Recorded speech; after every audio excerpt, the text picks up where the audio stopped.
Life is so unfair. It took my parents from me at a very tender age. No one to look out for me. No support from relatives. No support from families and friends. Just me alone.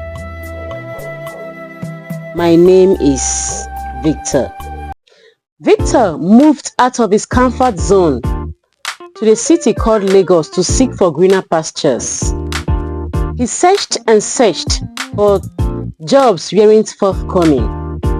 So Victor decided to start up a POS business with the little money he had saved during his NYSC. One fateful night, a lady named Joy was in her room. She heard this unusual knock on the door.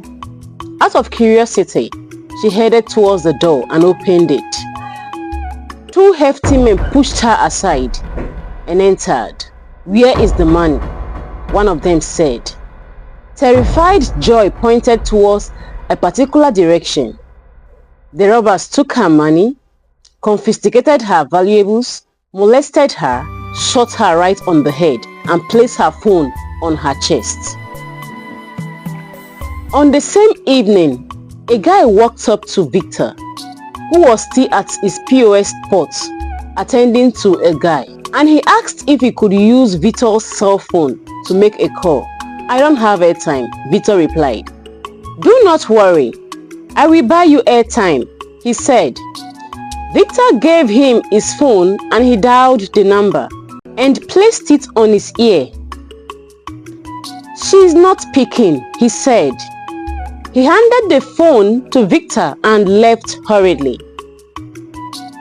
1 month later, Victor was seated and working as usual when two policemen walked up to him.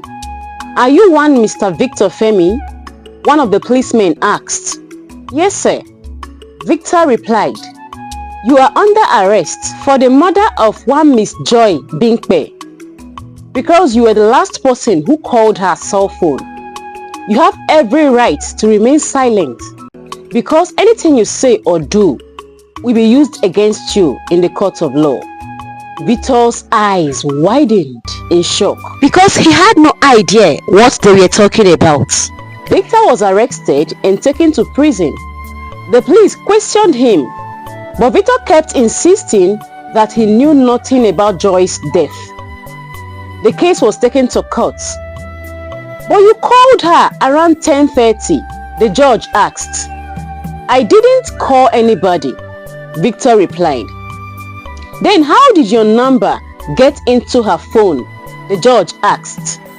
"I didn't call her, but someone did. A guy dialed a number on my phone that same night around that particular time," Victor replied. "Then where is he?" asked the judge. "I don't know him," Victor replied. 3 weeks later, verdict was passed and Victor was proven guilty. He was to be sentenced to death by hanging.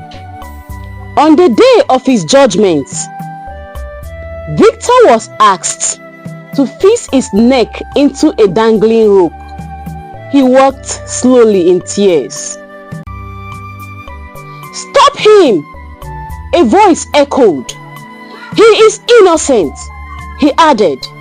"What do you mean he's innocent, Mr. Man?" the police asked. "I was there that night. A guy made use of his cell phone. I saw everything. As a matter of fact, I knew him and where he lived," he replied. Victor was so shocked. He knelt down and cried. On that same day, the guy was arrested with 2 other guys and Victor was set free. Victor couldn't contain his joy. He went to the church to give his testimony. I have a question for you. Would you still give a stranger, a total stranger, your cell phone after watching this video?